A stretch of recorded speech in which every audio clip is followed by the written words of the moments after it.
Hola amigos, bienvenidos a otro episodio de Sábados Culturales, cuyo tema va a ser, como ustedes ya han visto en el título, las organizaciones criminales, de qué se trata esta cuestión. Pero antes de entrar en materia, les quiero recordar el tema de Ignacio, esta guaguita, este bebé de unos 6 meses será, que tiene, ¿cómo se llama esta cosa? Atrofia muscular espinal tipo 1, que necesita unos remedios muy, pero muy caros, y no solamente se aplican una vez, sino que varias, permanentemente. Y por lo tanto la familia, que es una familia común y corriente, que no tiene medios, más allá de lo que todo el mundo tiene, necesita ayuda, y en eso estamos en este canal y otras organizaciones también, vecinales, de su ciudad. Y la ayuda consiste en traspasar dinero, eso es básicamente. Al final de cuentas de eso se trata. Hay una cuenta corriente que está apareciendo a mi derecha, pero donde están los datos del papá para que ustedes transfieran lo que puedan, una vez, dos, ojalá varias veces, y esperar que esto salga bien, como pasó con un caso anterior que tuvimos en este canal también, que era Renato, quizás ustedes se acuerden. Así que por favor piensen, imaginen que esa guagua es de ustedes y que está en una situación difícil, y que ustedes por su cuenta no pueden simplemente afrontar los gastos. ¿Qué hacen? Piden ayuda. Eso es lo que han hecho los familiares de Ignacio y es lo que tenemos que darle. Segunda cosa, hay más de una persona, y por eso que voy a tomar en cuenta, digamos, voy a responder, voy a reaccionar al respecto, porque si es una sola persona que me lo ha dicho, no lo habría hecho. Pero varias personas me han dicho que tienen dudas acerca del libro La Torre de Papel para comprarlo, porque no saben de qué trata realmente, de qué es, qué tiene que ver. Así que yo me voy a permitir leerles un pedacito chiquitito que está en el principio, que se llama un prefacio desastroso, donde explico de qué trata. Creo que alguna vez lo leí, pero lo voy a hacer de nuevo para satisfacer la curiosidad o las dudas que tengan algunas personas. ¿De qué trata este libro? Leo: de los escombros míos y principalmente de la humanidad. ¿Qué escombros?, se preguntará usted. Los míos escombros, en los libros que escribí y no son buenos, o lo eran, pero nadie les prestó atención. De los ajenos que no leí ni leeré, y debí y debería haberlo hecho. Los que sí leí, pero olvidé. Los que desdeñé o postregué. Los que desaparecieron en una mudanza o me robaron los amigos. Los libros de autores de quienes nunca tuve idea hasta cuando yo era demasiado tarde. Todo lo que como lector no consumí, ni se consumó, ni se logró, ni fructificó, ni justificó. Es también el libro de los libros solo ojeados o leídos a medias o tardíamente, y ya es tarde para reparar esa falencia, porque a mi edad solo me queda la esperanza de no ser operado a la próstata. Y están los escombros infinitamente más importantes que los nacidos de mis deficiencias, la inmensa montaña de escombros de lo perdido por la humanidad, las cenizas en que se convirtieron los libros quemados en la pira de una inquisición, los restos invisibles de los no publicados por razones políticas o religiosas, los amontonados en una bodega esperando el día de su resucitación en una vitrina, pero olvidados y finalmente convertidos en pulpa, los manuscritos en pergamino que llegaron al scriptorium de un monasterio y sus textos únicos e invaluables fueron raspados y borrados para dejarle espacio a un breviario religioso o a la vida de un santo que nunca existió. Los libros prohibidos, confiscados y destruidos, los desaparecidos en naufragios, los transformados en humo en innumerables incendios, los que millones de lectores comunes y corrientes de todos los tiempos dejaron atrás a medio leer en una mudanza, en un carruaje, en un bus, en un tren o en un avión, los guardados en un cajón nunca más abierto, en un baúl que pasó al olvido, en un sótano o un altillo, o los simplemente aplastados bajo una columna de libros, de modo que ya no los vimos hasta 20 años después, cuando pasábamos el plumero. Y está la acción del tiempo, de la que no somos responsables, etc. Es también, igual que al final, el libro de los fantasmales libros nunca escritos porque sus autores fueron aniquilados en flor.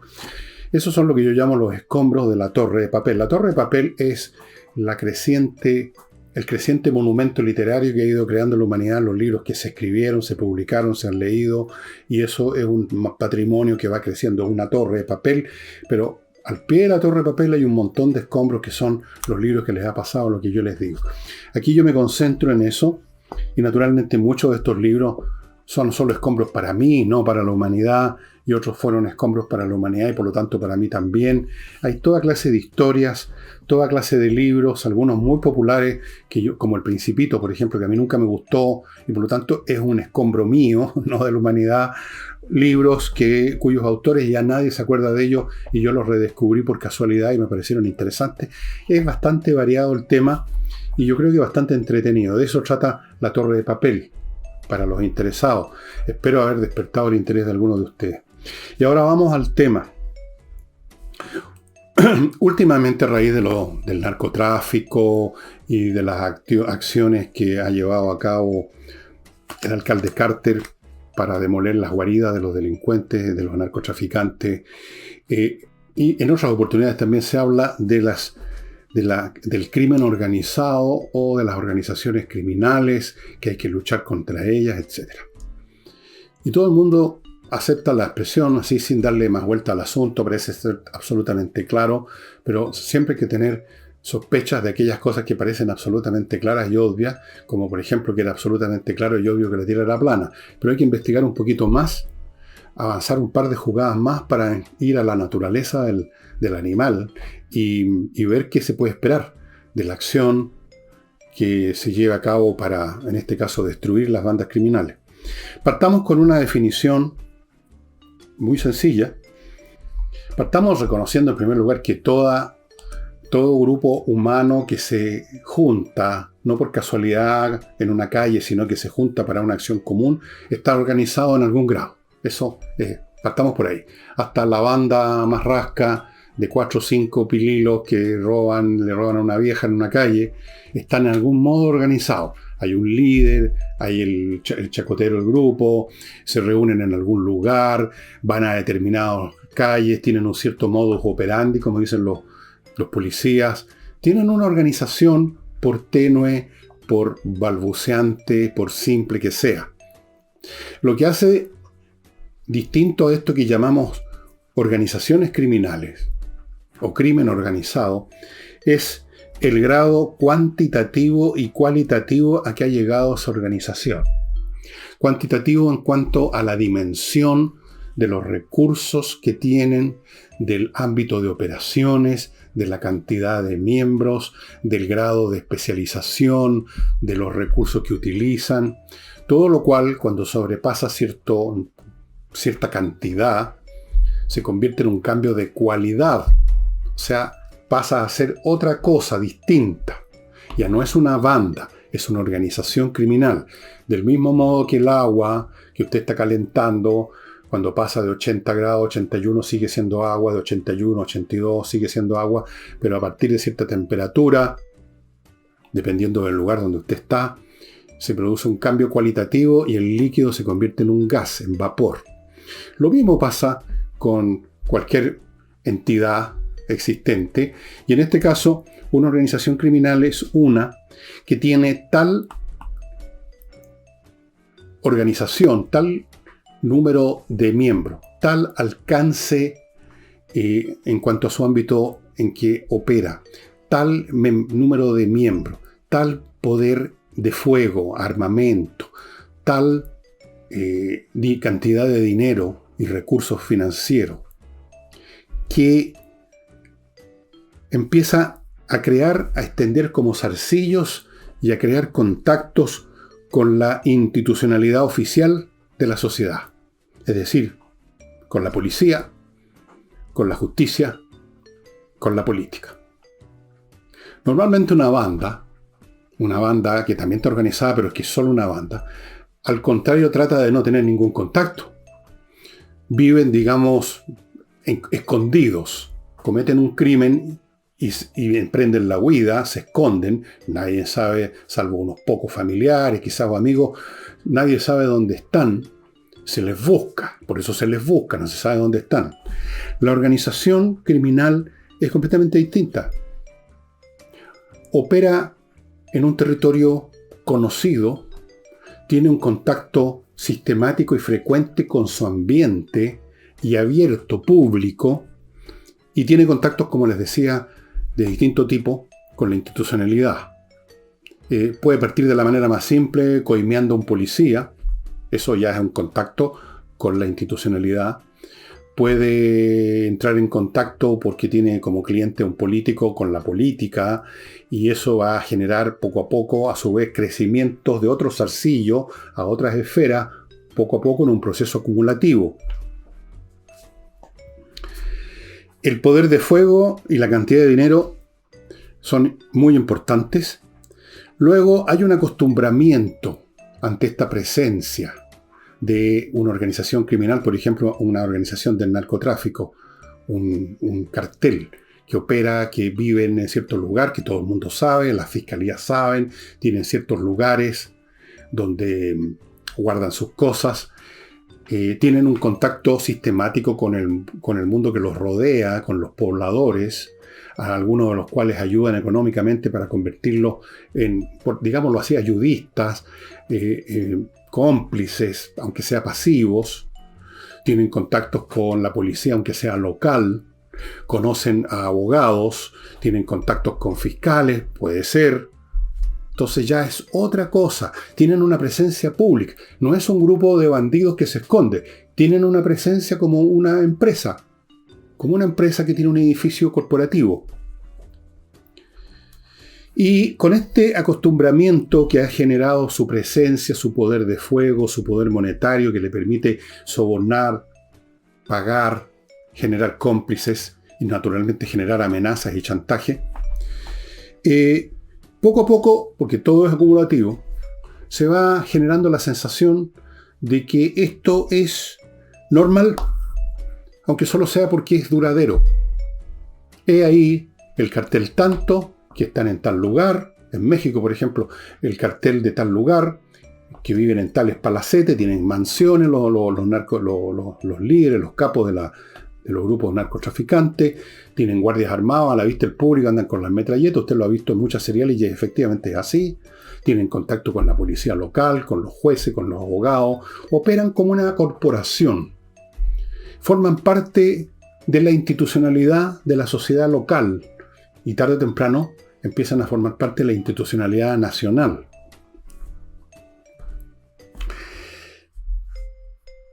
Primero, entonces, estas organizaciones criminales que tienen esta dimensión cuantitativa en cuanto al dinero que pueden usar para comprar conciencia, el poder de fuego y la audacia con que se atreven a chantajear, a actuar directamente ellos contra la policía en vez de la policía contra ellos,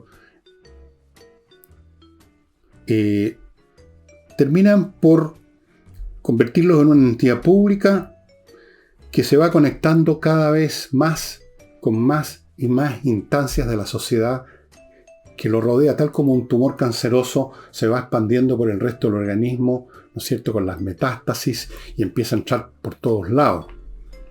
Entonces ya no es un asunto escondido, se convierte en un evento, en una entidad pública. Al principio a nivel del barrio, después de la población, después de la ciudad y después del país, y finalmente del planeta. Adquieren entonces una especie de aire institucional.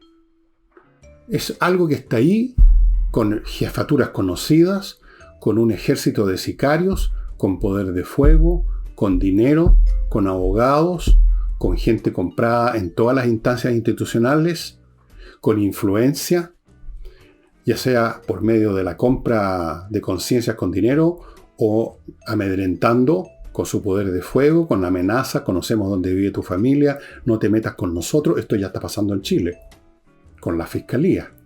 Está pasando en Chile y lo vemos en algunas resoluciones de jueces que no se explican sino por eso. Y adquieren un área institucional y en algunos casos finalmente llegan oficialmente y abiertamente a formar parte de la institucionalidad nacional.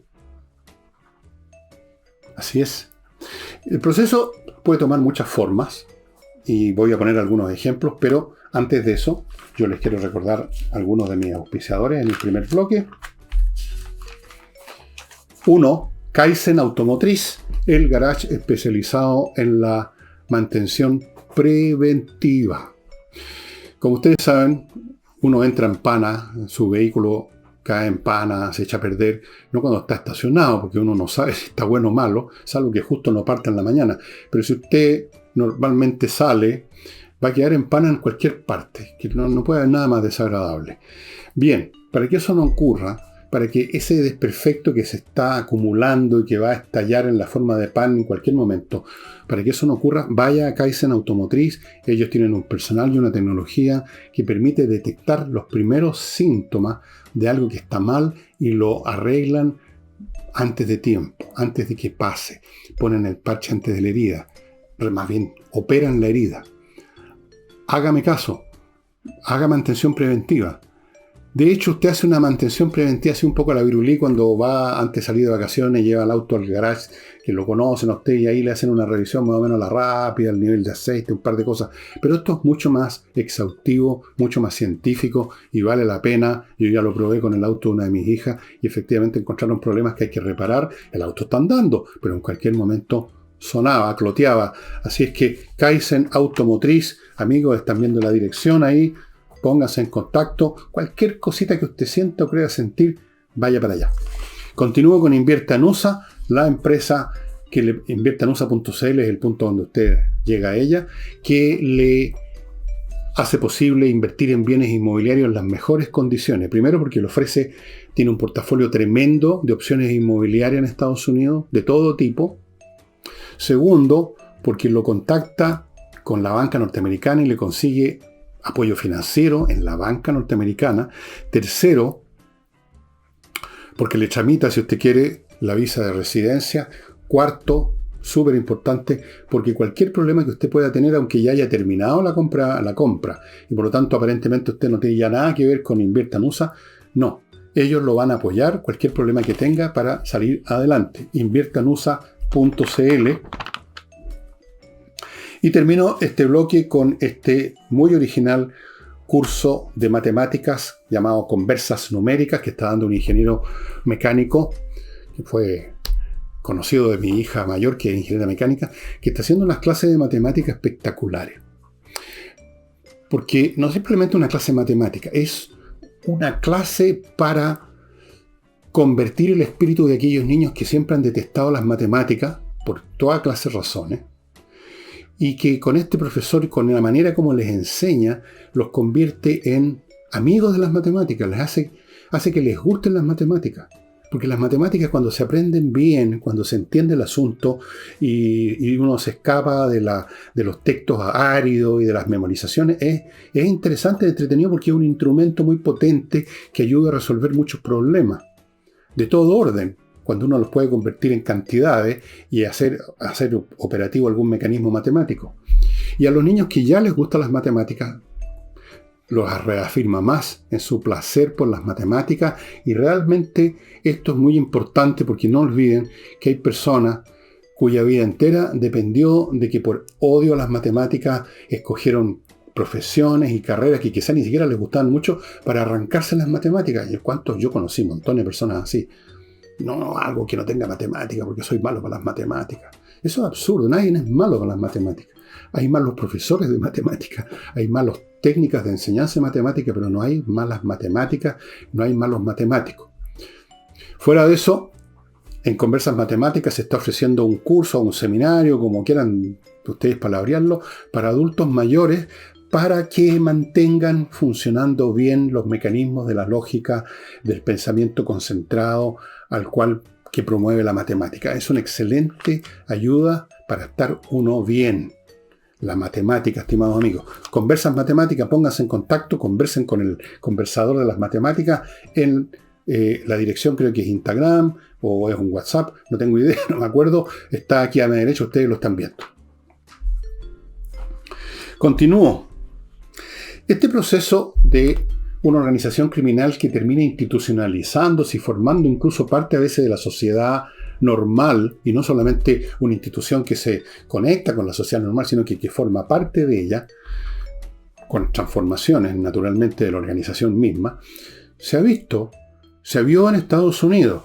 Piensen ustedes lo siguiente: las organizaciones criminales que existían en Estados Unidos en los años 30, 40, 50 y después también, nacidas muchas de ellas al amparo de la prohibición, que fue esta prohibición de que se comercializara el alcohol en los Estados Unidos, una de las peores ideas que he escuchado en mi vida, hizo posible el surgimiento de las mafias, u otras razones también, organizaciones criminales que en ciertos lugares, por ejemplo en Chicago, tenían comprado a todo el mundo, a la policía, a los jueces, a todo el mundo.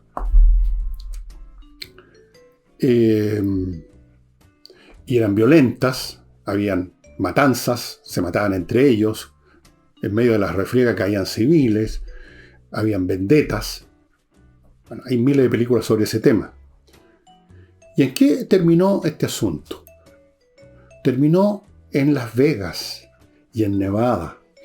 Las mafias se fueron a Nevada, primero a Las Vegas me parece, que era un peladero, y con el dinero que tenían organizaron los casinos y se convirtieron en empresas de diversión basada en el juego y en el espectáculo. Empresas que pagan impuestos, tienen empleados, una nómina. ¿Qué elementos de mafia, de violencia pueden haber todavía? No sé. Voy a estudiarlo. Me parece un tema muy interesante. Pero fíjense ustedes, con lo poco que podemos saber, se convirtieron en parte de la institucionalidad. Uno va a Las Vegas como va a Disneylandia.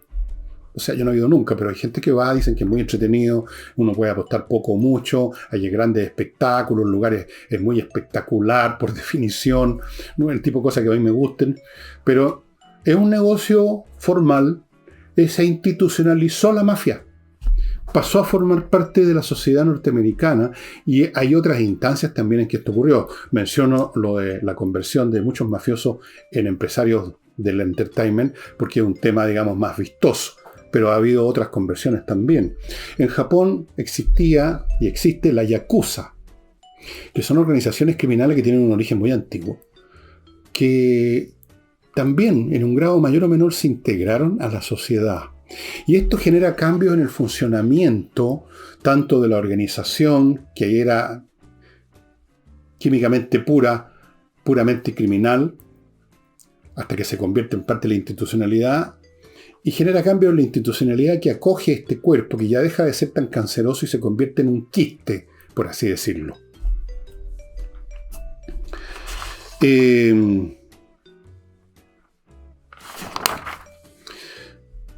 Vamos ahora a otro extremo, en que tenemos una organización no de delincuentes, pero que también hace uso de la violencia y del abuso para instaurar su férula. Pensemos en los conquistadores españoles. ¿Quiénes eran los conquistadores españoles?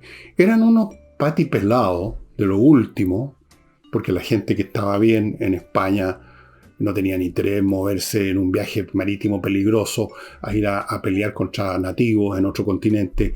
Eran los nobles quebrados, los soldados que ya no tenían pega. Era lo que botó la ola de España, lo que se venía a América. Y venían a conquistar a sangre y fuego. ¿Y qué pasó?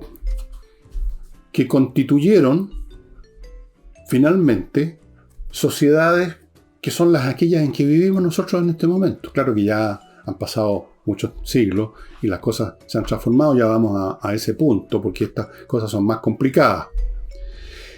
Es la sociedad normal, llamémosla así, de hoy en día, en América Latina, heredera lejana de esas bandas que se impusieron con sus armas, que mataron, que explotaron, que esclavizaron a millones de indígenas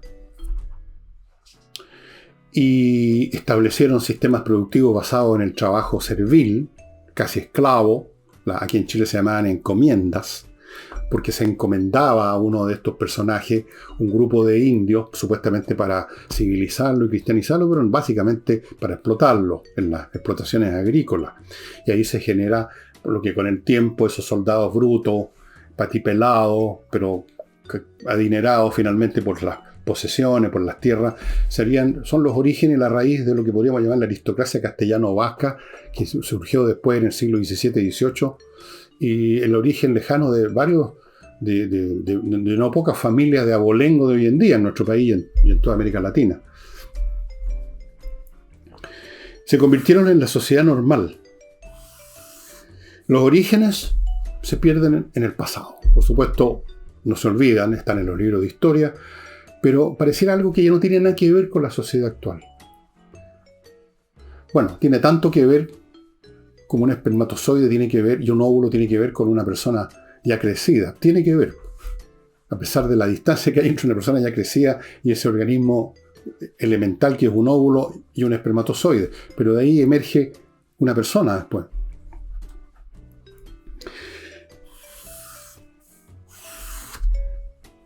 De vez en cuando, incluso en tiempos muy posteriores, este origen en un grupo abusivo, criminal incluso, explotador, conquistador,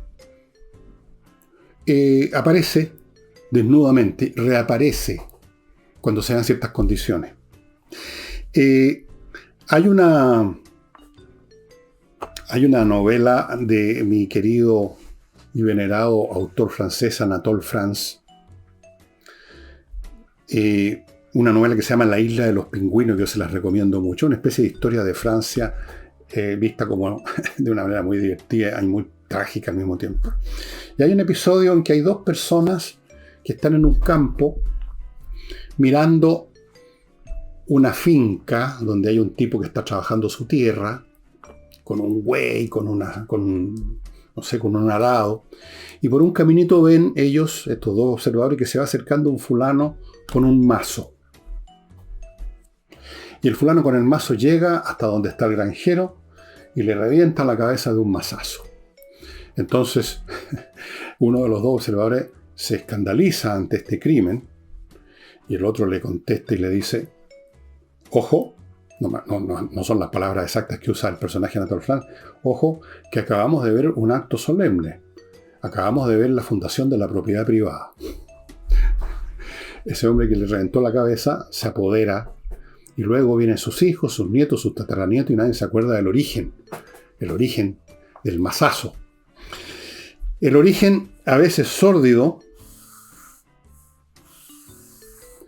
de muchas organizaciones sociales enteras, o el origen a veces sórdido de una parte de esa sociedad, como por ejemplo es ahora esta industria del entertainment en Las Vegas, en Estados Unidos, que no es toda la sociedad, por supuesto, pero ya forma parte de ella, pero tiene este origen mafioso, este origen de los balazos, este origen sórdido que uno empieza, cuando empieza a escarbar la historia de casi cualquier cosa, encuentra el tipo con el mazo pegándole a otro en la cabeza. Conduce a una fantasía y a un error. Conduce a la fantasía de que la sociedad es solo eso, una máquina de injusticia que se ha ido perfeccionando con el tiempo, pero esa injusticia está siempre presente, es un pecado que no se borra y que hay que borrar, que hay que acabar con él, que tiene que ser destruido para abrir paso ¿a qué? A una sociedad donde eso no existe, la utopía del momento. Es esta la idea de que se vive en tiempos de iniquidad, de crimen, que toda la sociedad nació de un crimen y que este se sigue cometiendo, aunque de manera más oculta, más sórdida, más a fuego lento, más escondidas. Esta idea es muy antigua, es el origen de todas las teorías, llamémosla progresista para darle el nombre actual, todas las utopías sociales que jamás hayan existido, se basan en ese mismo principio. Que la sociedad tiene un origen maligno, que hay un pecado original que se cometió y que hay que repararlo con una gran revolución, con una revuelta, con un motín, con unas transformaciones profundas, con etc. Pero la realidad es bastante más compleja que eso. Y por eso que esta visión es absolutamente fantasiosa, errónea y lleva a desastres aún peores de los que pretendía resolver. Pero antes de entrar en eso, y es un terreno minado que yo sé que va a causar que muchos me acusen de que yo estoy defendiendo la injusticia y estoy defendiendo a los explotadores. Yo estoy simplemente haciendo una observación de cómo funcionan las cosas.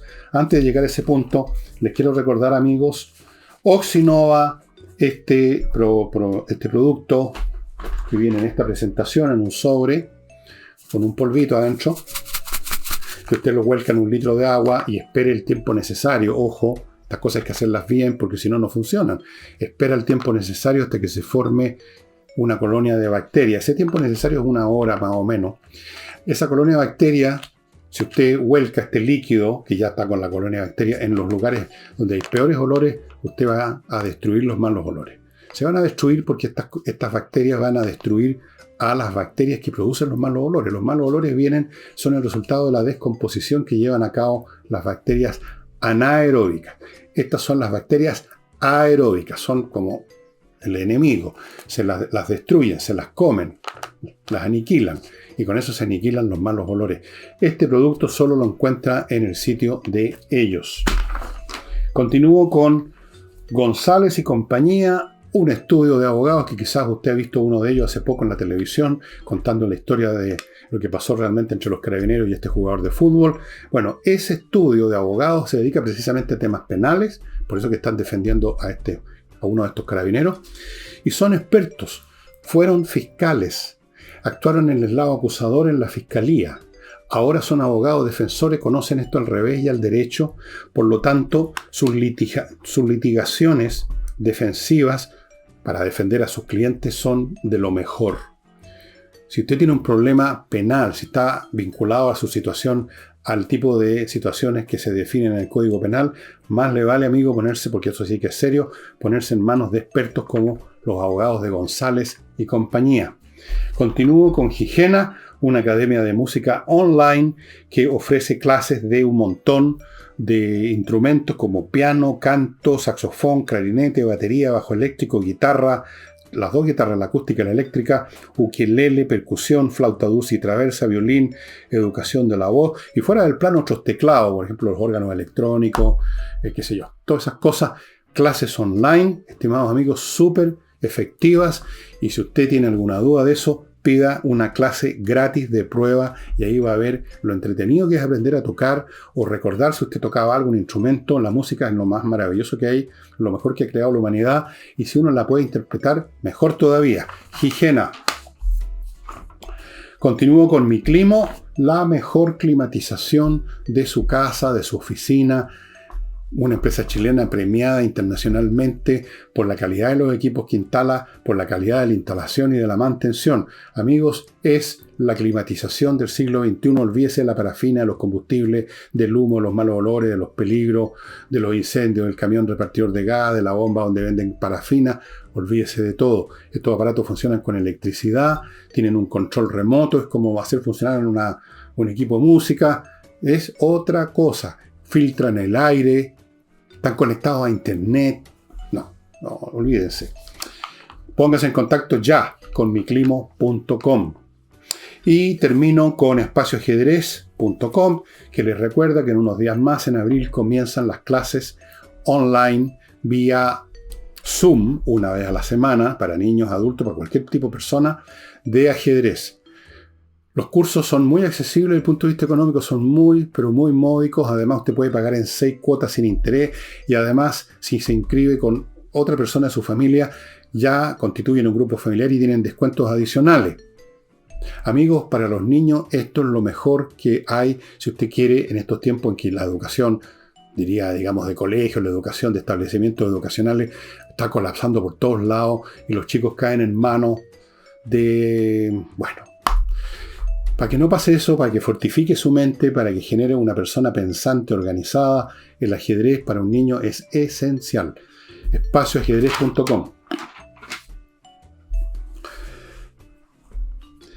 La realidad es más compleja que decir esta sociedad tiene elementos malignos o se originó de un pecado mortal original, está llena de iniquidades, de injusticia. No es tan sencilla la cosa. Partamos de una de un análisis de un proceso evolutivo que sucede con este inicio.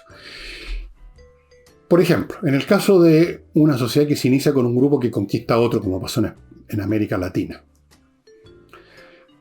Parte con la violencia. Se obliga por medio de la fuerza a otros a ceder territorio, a convertirse en siervos. La violencia, la fuerza física, la capacidad de ejercer fuerza letal. Así empieza.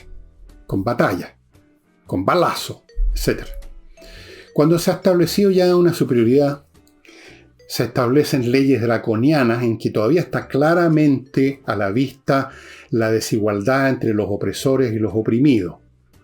Reglas como las que, por ejemplo, regían en las sociedades esclavistas. O sea, lo que podía o no podía hacer un esclavo y qué pasaba si el esclavo hacía algo, si trataba de escapar lo mataban. Eran normas, estaban estipuladas, por así decirlo, y eran draconianas, eran brutales.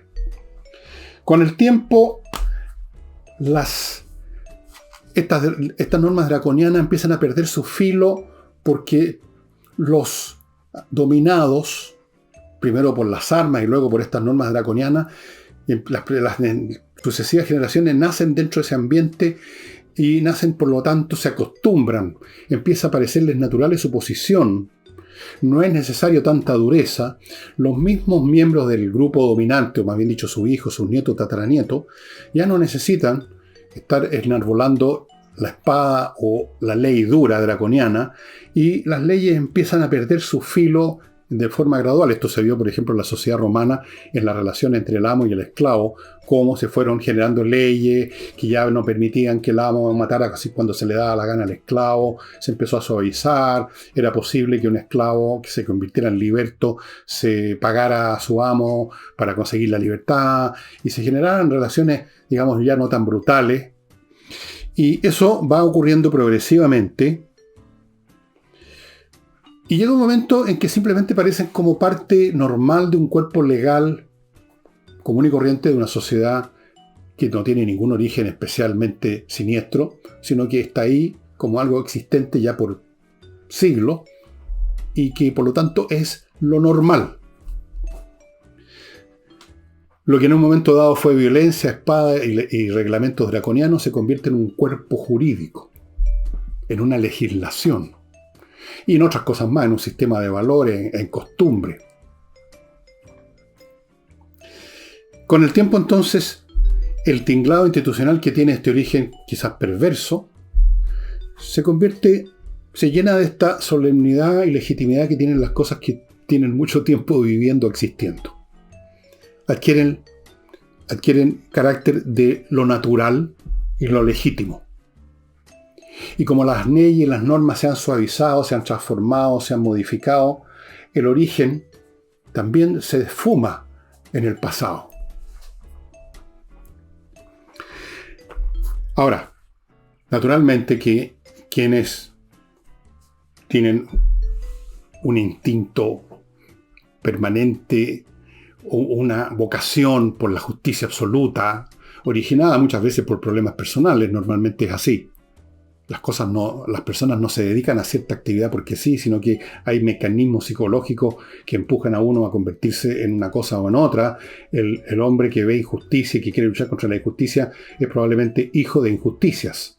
Es alguien que ha sufrido injusticia. Es una persona con resentimientos potentes. Eso es natural. Eso no deslegitima lo que piensa, su argumento, sus teorías. Simplemente es el motor inicial que lo puso en ese camino. A esas personas tienden a ver entonces la sociedad, aún después de estos siglos, en que ya la mafia se integró a la sociedad y ahora está dedicada al entertainment, o el momento en que los conquistadores hace tiempo que son polvo y sus tataranietos simplemente son parte de la sociedad, y los tataranietas de los nativos tampoco tienen ya el más mínimo recuerdo de su pasado. Entonces, todo eso a estos personajes con vocación revolucionaria, de justicia absoluta, le parece que eso, de todas formas, esa sociedad requiere ser demolida, requiere ser destruida. Para instituir que, otra vez aparece aquí esta vieja fantasía de la utopía, con los más distintos nombres a lo largo del tiempo. Eso es una historia de las utopías sociales. Yo creo que meritaría otro programa porque es muy interesante, incluso por los nombres. Había una que se llamaba La Ciudad del Sol. Fue una especie de utopía social que trataron de hacer funcionar en una ciudad específica. Esto más o menos en el siglo XVI, me parece, a raíz de las guerras religiosas de esa época. Naturalmente terminó muy mal, como suelen terminar todos estos experimentos sociales, como ya lo estamos viendo en Chile, dicho sea de paso. Estos revolucionarios olvidan una cosa que quizás requiera un poco de cinismo aceptarla, pero que es la realidad pura y simple, y que yo creo que está expresada muy bien, aunque con fallas y todo, en ese famoso libro de Burke del siglo XVIII sobre la Revolución Francesa. Y es que cualquiera que sea el origen de una sociedad, cualquiera que sean los elementos perversos que se inquistaron y empezaron y se convirtieron en parte de su cuerpo,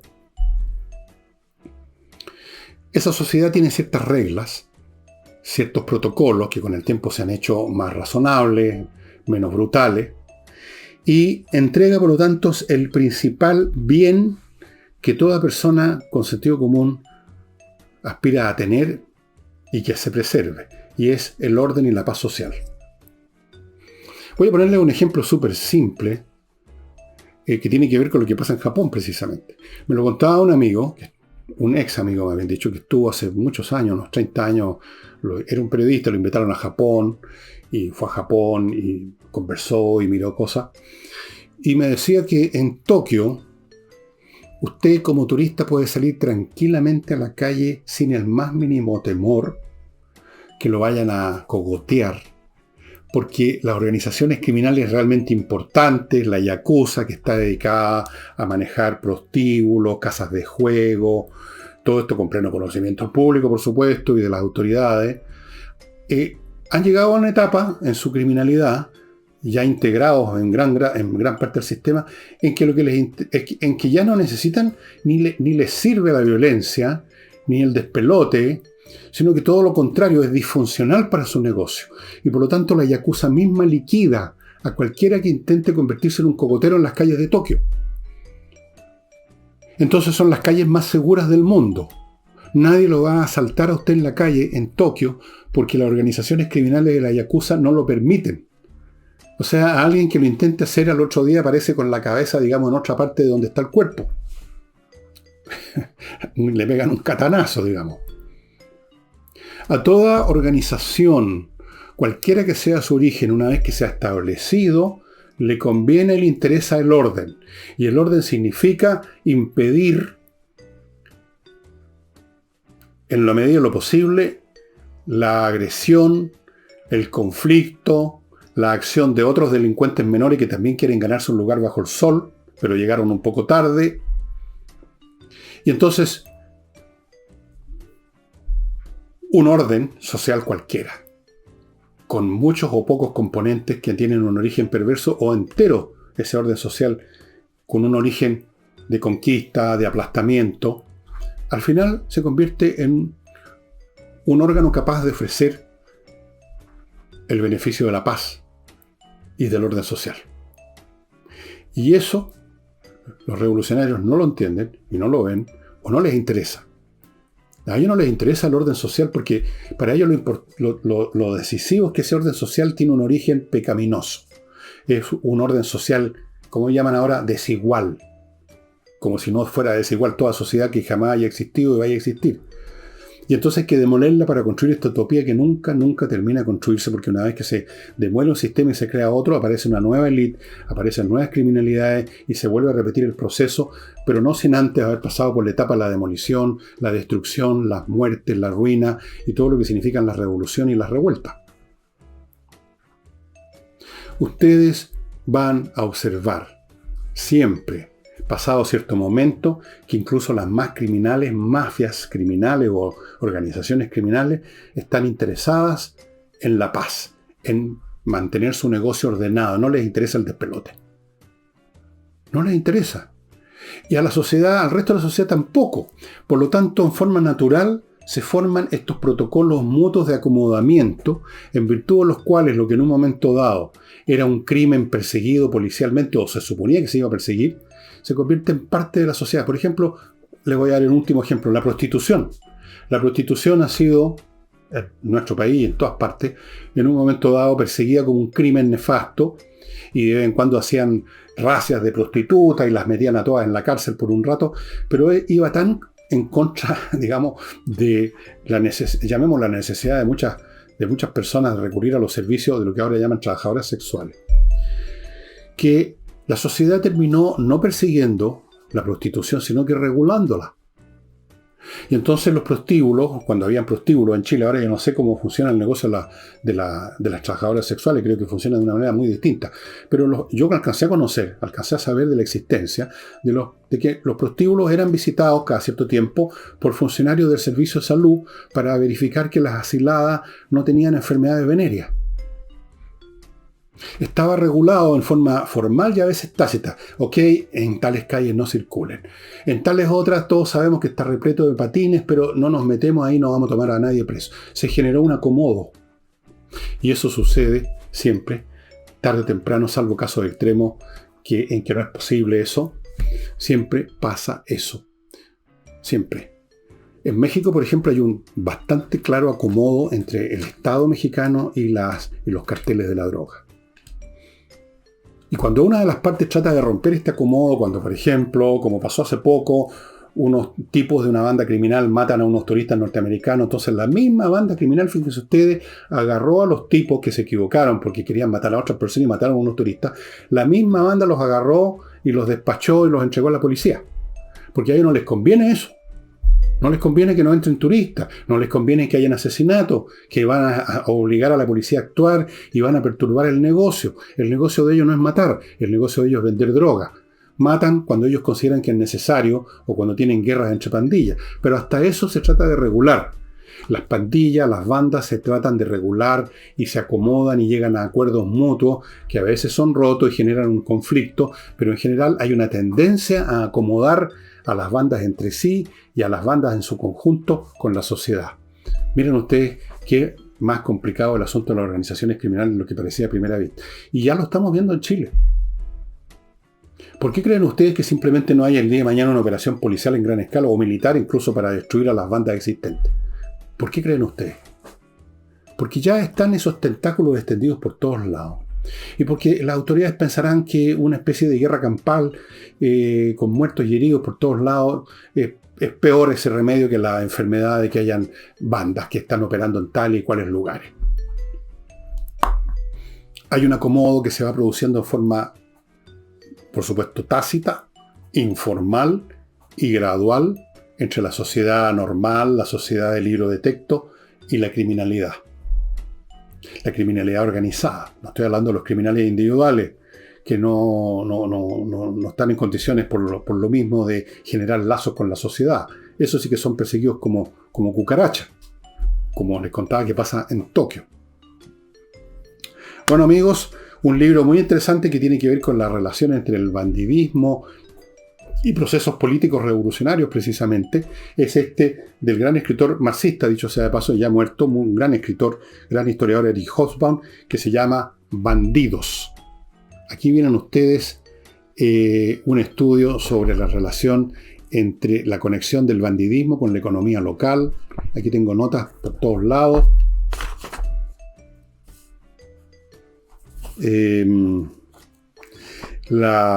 tema, por ejemplo, de cómo en los sectores sociales más bajos de todas las sociedades tiende en forma espontánea a generarse una cierta relación a veces de simpatía o de cercanía con las bandas criminales porque sienten que de un modo u otro la banda criminal está luchando contra el sistema que los mantiene a ellos abajo.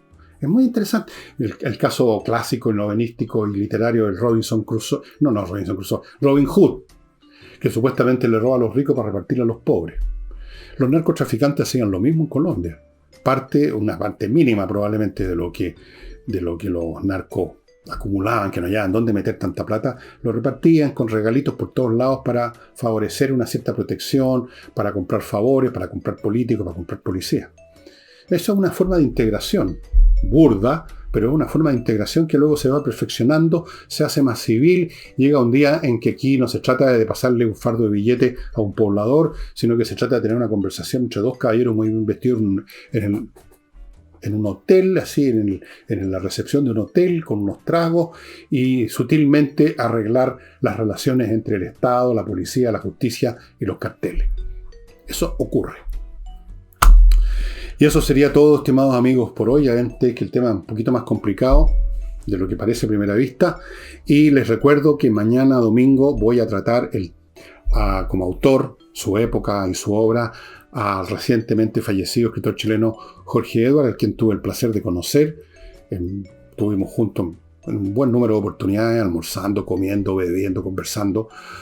Nunca fuimos amigos íntimos, desde luego, pero teníamos una relación amistosa y nos veíamos con alguna frecuencia, no mucha, pero alguna. Nunca fui íntimo de él, como no he sido íntimo de nadie, la verdad. Y por lo tanto lo conocí un poquito, pero lo más importante es su obra, evidentemente. Y eso sería para mañana. No dejen de ver ese programa, es cortito, trato de que no dure más de media hora.